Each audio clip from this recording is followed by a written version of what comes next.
For nearly 3 millennia, this question has haunted archaeologists, geneticists, theologians, and intelligence analysts alike.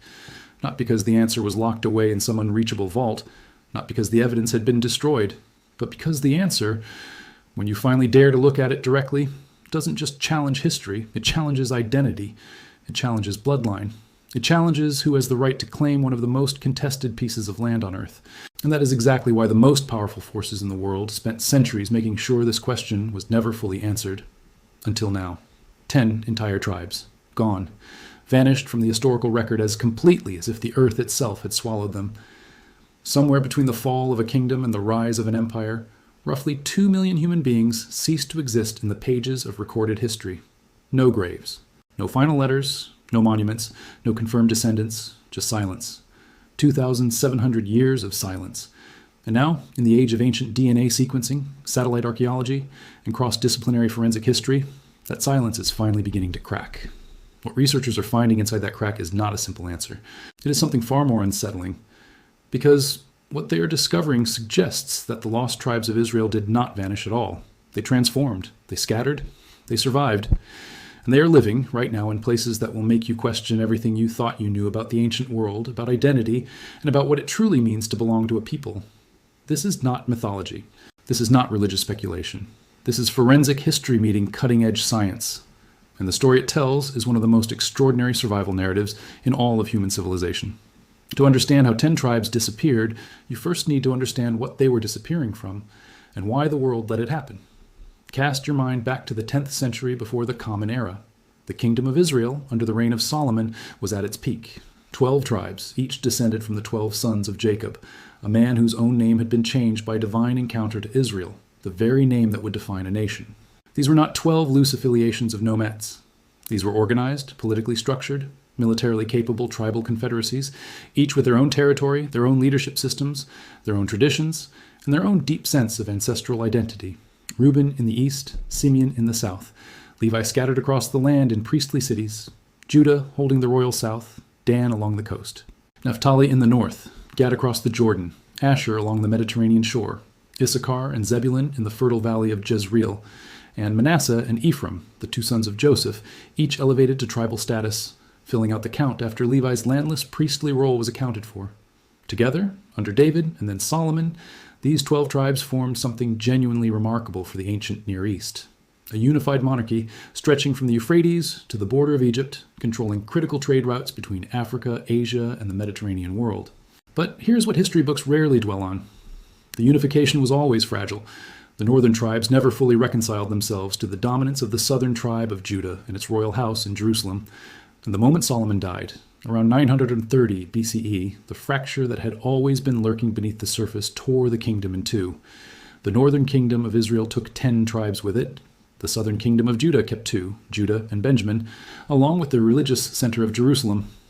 And this is where the clock begins ticking on one of history's greatest disappearances. But here's where it gets worse than most people realize.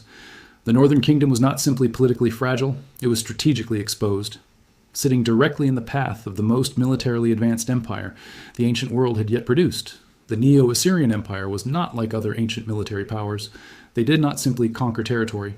They had developed, with calculated precision, a system of population control so effective that modern scholars still study it. They called it deportation policy. And it was designed, quite deliberately, to destroy the very concept of national identity among conquered peoples. The Assyrian system worked like this. When you conquered a territory, you did not leave the population in place where they could rebuild their networks, their leadership, and their resistance. Instead, you separated them. You scattered them across different parts of your vast empire. You brought in foreign populations to resettle their homeland. You broke the generational chain of memory. You severed the connection between a people and the land that gave them their identity. And then you waited. Within 2 or 3 generations, the conquered people stopped being a people at all. They became absorbed. They became Assyrian subjects. And the original nation ceased to exist in any meaningful political sense. Think about what that means.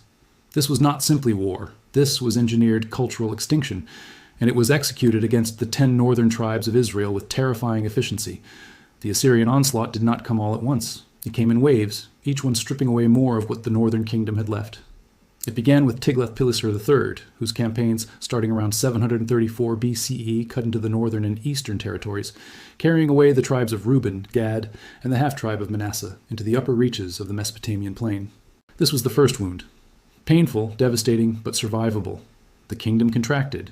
It lost land, it lost people, but it still existed, still had its capital at Samaria, still had a king, still had an identity. Then came Shalmaneser V in 724 BCE, who laid siege to Samaria itself. And what followed was a siege so prolonged, so brutal, so grinding, that it lasted 3 full years. 3 years of watching your capital city slowly starve, knowing that the world outside your walls had already moved on, that no alliance was coming to save you, that the southern kingdom in Jerusalem had made its own calculations about survival, and decided that watching from a distance was the safer option. Samaria held out with extraordinary determination, but it could not hold forever. In 721 BCE, Sargon II completed what his predecessor had begun. Samaria fell, and with it fell the last institutional structure that had given the 10 northern tribes their collective identity. Sargon's own annals, discovered by archaeologists in the palace ruins at Khorsabad in modern-day Iraq, record the deportation with administrative coldness. 27,290 people removed from Samaria and relocated to Hala and to Haber by the river of Gozan and in the cities of the Medes. These are real places, real cuneiform records, real administrative accounting of human beings, treated as population units to be redistributed across an empire. And they confirm what the Bible recorded. This happened. This was real. And those people, those 27,000 souls and the tens of thousands more displaced in the campaigns that preceded them, walked away from their homeland and into the vast territory of the Assyrian Empire and were never, as a unified people, seen again. But here is what the mainstream historical account almost always misses. 27,000 deportees, while catastrophic, was not the entire population of the northern kingdom. Scholars estimate the population of the northern kingdom of Israel at its height at somewhere between 300,000 and 800,000 people, which means that the vast majority of the population was not deported. They stayed. They were joined by foreign settlers the Assyrians brought in from other conquered regions. They intermarried. They blended. And over generations, what emerged in that territory was a mixed population that the Bible itself identifies as the Samaritans, people who carried fragments of Israelite tradition mixed with the religious practices of the newcomers, despised by the returning Judahites centuries later, precisely because they were the product of that enforced mixture. And the deportees themselves. Where did they go and what became of them? This is where history ends and the detective work begins.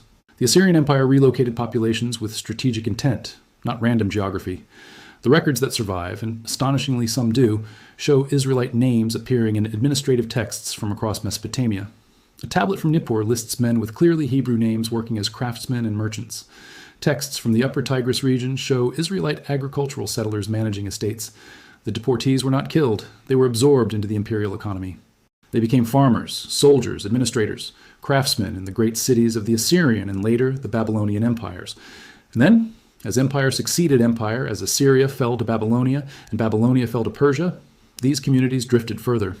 East into the Iranian plateau, east toward Central Asia, south toward the Arabian Peninsula, and eventually across routes that ancient peoples navigated with astonishing regularity into India, into Africa, into corners of the world where their descendants would preserve, for thousands of years, fragments of practices and traditions they could no longer fully explain but refuse to abandon. And this is where it gets extraordinary, because in the early 21st century, armed with technologies that the ancient world could never have imagined, scientists began following those fragments. And what they found has fundamentally redrawn the map of human migration, cultural survival, and identity. Consider the Lemba people of southern Africa, specifically of Zimbabwe and South Africa. For generations, anthropologists who encountered the Lemba were puzzled. Here was a Bantu-speaking people, culturally integrated into southern African life, whose oral traditions maintained with absolute insistence that they were descended from ancient Middle Eastern ancestors they called the Buba. The Lemba practiced circumcision. They observed strict dietary laws that bore striking resemblance to biblical kosher requirements. They refused to eat pork. They maintained a priestly clan called the Buba, who held special religious status and were not permitted to marry outside their group.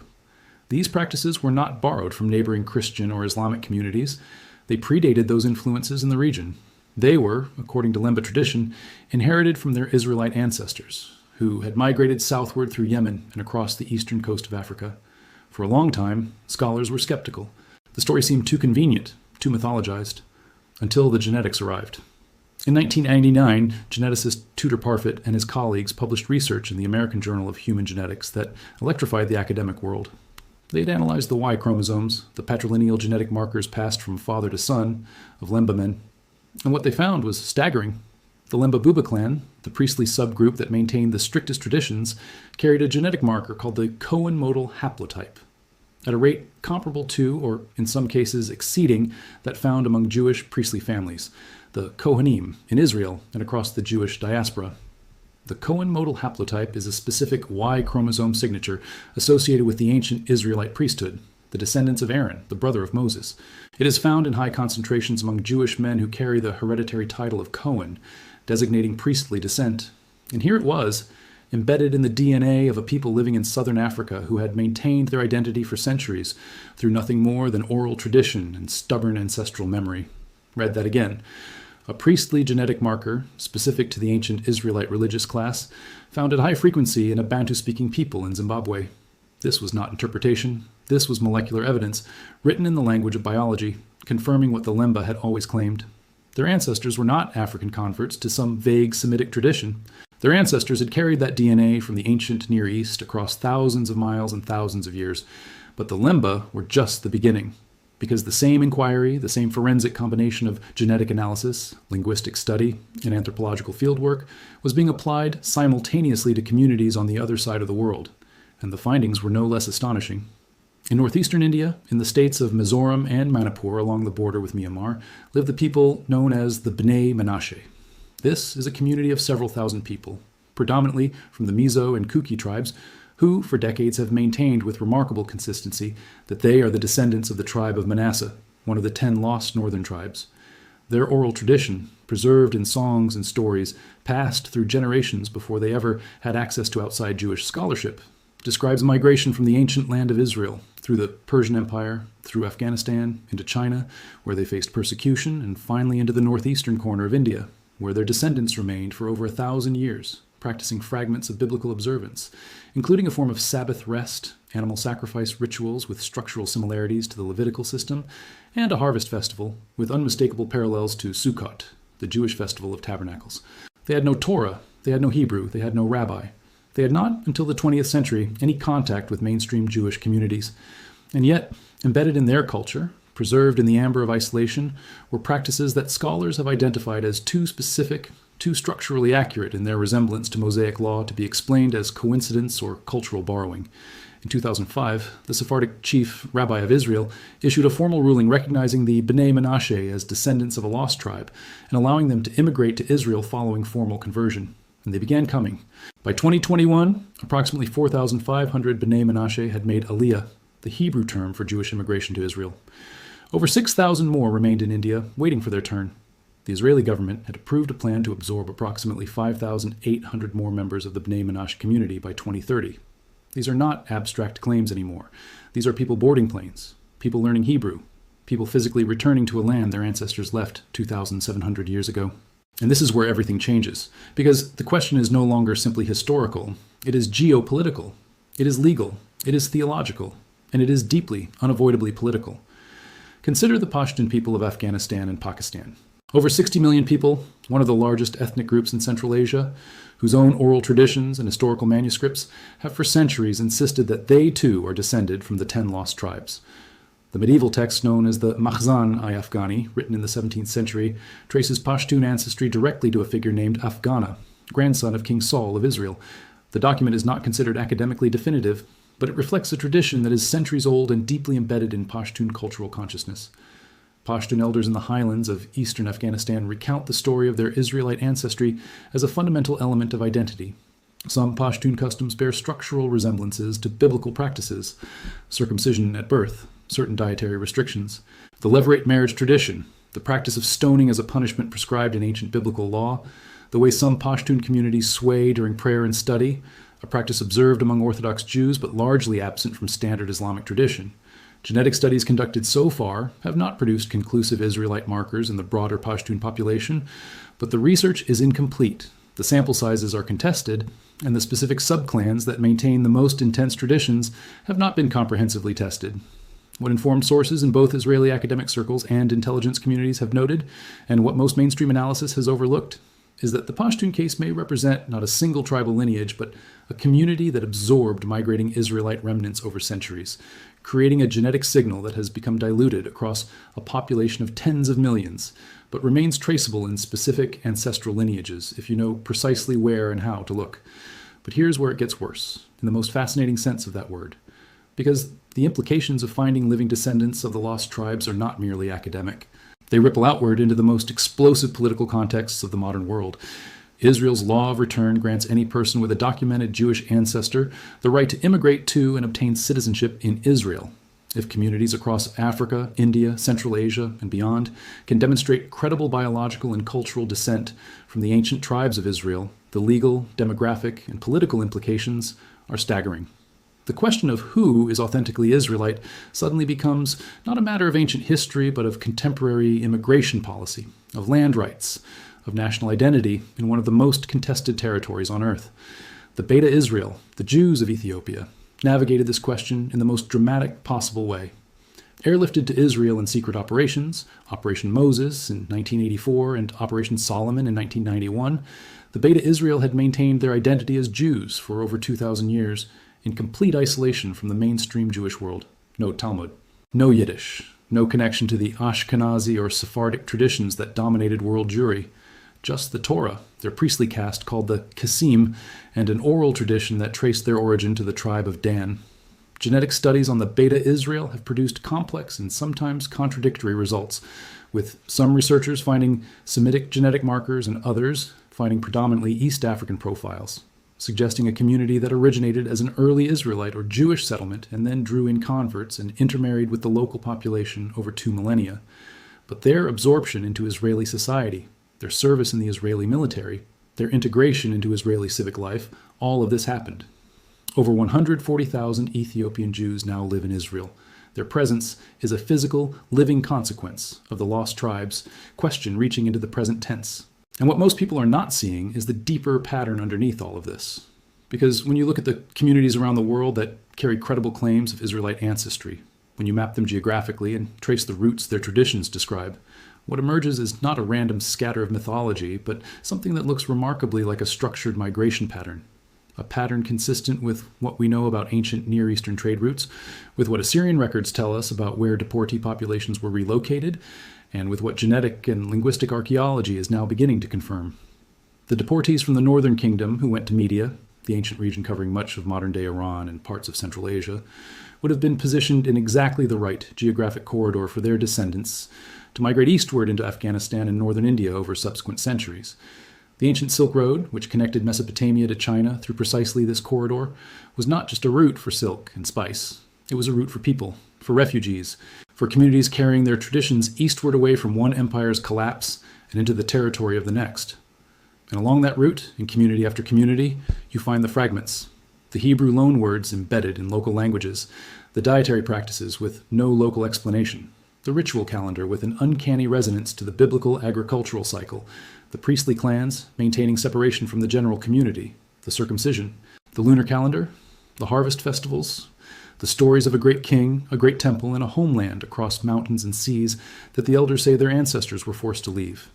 Now, layer onto all of this the revolution in ancient DNA technology that has transformed archaeology in the last decade. Ancient DNA sequencing, the ability to extract and read genetic material from human remains thousands of years old, has already rewritten entire chapters of human prehistory. It has overturned theories about the peopling of Europe, the origins of Bronze Age civilizations, and the migration patterns of early modern humans. And now, slowly, carefully, it is being turned on the question of the ancient Israelites. Samples extracted from burial sites in the Levant, in the territory of ancient Israel and Judah, are producing genetic profiles. Ancient Israelite DNA is being characterized. And once you have that reference profile, once you know what the genetic signature of an ancient Canaanite Israelite actually looks like, you can begin testing it against the populations of the world. This is not science fiction. This is ongoing research. Papers are being published. Conferences are being held. And what the emerging picture suggests is that the answer to where the lost tribes went is not a single answer. It is multiple answers, simultaneous, overlapping, scattered across 3 continents and dozens of cultures, each carrying a piece of the original mosaic without knowing the full picture that the pieces were once part of. Some were absorbed. That is the honest answer that most scholars who have examined the evidence eventually arrive at. The bulk of the deportee population, relocated into the heart of the Assyrian Empire within 2 or 3 generations, lost the external markers of Israelite identity. They stopped speaking Hebrew. They adopted Aramaic, the lingua franca of the Near East. They intermarried. Their Israelite identity became a memory, then a story, then a silence. This is what assimilation looks like when it is engineered by an empire. It is not violent erasure. It is patient dissolution. The individual is still alive. The community still exists. But the thread connecting them to their origin becomes thinner with each generation until it finally, imperceptibly, snaps. But for some communities, that thread did not snap. And that is the astonishing thing, the thing that no model of imperial assimilation fully predicted. That in certain communities, often those that migrated further, that settled in more isolated regions, that maintained stricter internal social rules about who could marry whom, the thread held. Not completely. Not without fraying, not without adaptation and syncretism and the inevitable layering of local culture over ancestral practice. But enough. Enough that 2,700 years later, when a scientist extracts a sample and runs it through a sequencer, something comes back that points, unmistakably, toward the ancient Near East, toward the land of Israel, toward the genetic heritage of a people who were supposed to have been erased from history. The real story is this: the lost tribes were never truly lost in the biological sense. They were lost in the political sense, lost to the record of organized history, which is written by empires and kingdoms and religious institutions, not by scattered communities of subsistence farmers in the hills of northeastern India or the highlands of Zimbabwe. History is written by those who control the narrative. And for 2,700 years, the narrative of the ancient world was controlled by powers that had every reason to treat those scattered Israelite communities as irrelevant, as absorbed, as finished. But biology does not read political narratives. DNA does not defer to imperial decree. And the descendants of those 27,000 deportees who walked out of Samaria in 721 BCE, and the tens of thousands more who fled or were displaced in the campaigns that preceded and followed, did not simply cease to be. They walked a very long way. They found new lands. They built new lives. They forgot most of what they had been, but not quite all. And the fragment they held onto, that stubborn, inexplicable fragment of practice and memory and identity, turns out to have been enough for 21st century science to find. According to informed sources in both archaeological and genetic research communities, the next 5 to 10 years are likely to produce findings that will fundamentally alter the established understanding of where those ancient communities went. Ancient DNA projects currently underway in Israel, in Turkey, in Iran, and in the broader Levantine region are building the reference databases necessary to make definitive comparisons. Community-based genetic studies in India, Africa, and Central Asia are gathering the data. And the analytical tools that can distinguish between genuine ancient lineage and more recent conversion or cultural adoption are becoming increasingly precise. What most people are not seeing is how rapidly this field is moving. This is not a story about a mystery that remains comfortably in the past. This is a story about a mystery that is actively being solved, with real consequences for real communities of real people living in the world today. The B'nai Menashe are already in Israel. The Lemba are in conversation with Jewish genealogical organizations and genetic research institutions. Ethiopian Jews are Israeli citizens. And across Afghanistan and Pakistan, in the most unstable and contested geopolitical terrain on Earth, there are communities whose ancestral claim to Israelite descent has never been definitively tested by modern genetics at the scale and precision that current technology would now allow. Think about what that means. In a region where identity is weaponized, where ethnicity is deployed as political ammunition, where ancient claims intersect with modern borders and contemporary conflict, the question of who descended from the ancient Israelites is not abstract. It is not a matter of historical curiosity. It is live. It is potentially explosive. And the governments, research institutions, and religious authorities who control access to the communities and the samples know this perfectly well. The Assyrians thought they had solved the problem of the northern kingdom by scattering it so thoroughly that it could never reconstitute itself. They were right, in the political sense. The 10 tribes never re-emerged as a unified nation. They never reclaimed their territory. They never rebuilt their cities. The institutional Israel of the northern kingdom was destroyed so completely that even its ruins required decades of painstaking archaeological excavation to rediscover. But they were wrong in the human sense. Because you cannot deport memory. You cannot relocate a mother's lullaby out of a daughter's consciousness. You cannot scatter a people's ritual calendar so completely that no fragment of it survives the generations. You cannot engineer the erasure of identity so thoroughly that DNA itself forgets its origin. The Assyrian Empire fell, Babylon fell, Persia fell, Greece fell, Rome fell. Every empire that ruled the ancient Near East crumbled into the same archaeological layers that archaeologists now sift through looking for answers. And yet here, in communities scattered across 3 continents, the biological and cultural fingerprints of a people that empire tried to dissolve persist, waiting to be read by instruments that the ancient world could not have imagined. There is something in that which goes beyond history, something that speaks to the fundamental stubbornness of human identity, the refusal to be fully erased, the insistence, even unconscious, even fragmentary, even encoded only in the genome rather than in any conscious memory, on remaining who you are across time and distance and catastrophe. The scientists are closing in, the genetic databases are being built, the ancient DNA samples are being sequenced, the oral traditions are being cross-referenced against archaeological records and linguistic evidence, and what is emerging, piece by piece, is not a single dramatic revelation, but something more complex, more true, and ultimately more profound. The lost tribes were not lost. They were hidden in the deepest possible sense, hidden inside cultures that absorbed them, hidden inside genomes that preserved them, hidden inside traditions that outlasted the empires that tried to erase them. And now, after 2,700 years, the hiding is ending. But here is the question that nobody is yet able to answer, the question that will define the next chapter of this story, which is not a historical chapter, but a living one. If the descendants of the lost tribes are found, conclusively, genetically, and culturally verified, what happens next? What do those communities become? What do they claim? What does the modern state of Israel do with a verified community of 60 million people in Afghanistan and Pakistan who carry Israelite DNA? What does international law do with communities that can demonstrate ancestral connection to a land that is currently at the center of the world's most intractable conflict? What does identity mean when it can be read in a genome but is separated from any living cultural memory by 50 or 60 or 100 generations of adaptation and survival? These are not rhetorical questions. They are the actual next questions. And the answers, when they come, will matter not just to historians or theologians.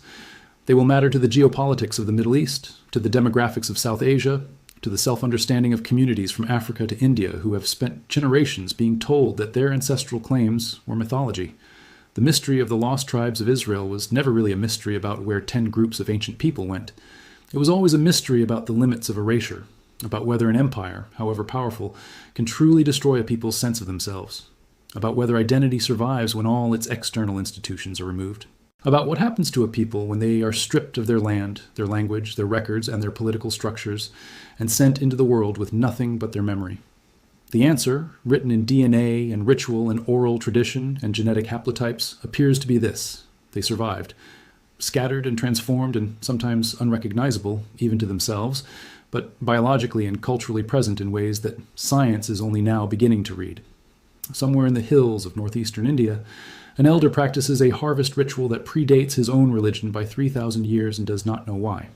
Somewhere in Zimbabwe, a priestly clan maintains marriage restrictions that were old when the pyramids were young.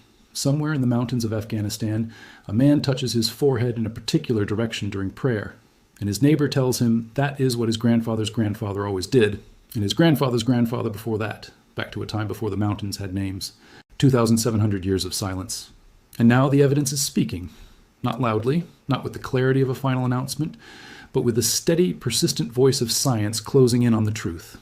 And the truth, it turns out, is not that the tribes were lost.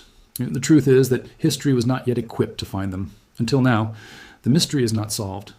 But for the first time in 27 centuries, we have the tools to solve it. And what we find, when we finally do, may rewrite not just ancient history, but the living present of the world we inhabit today.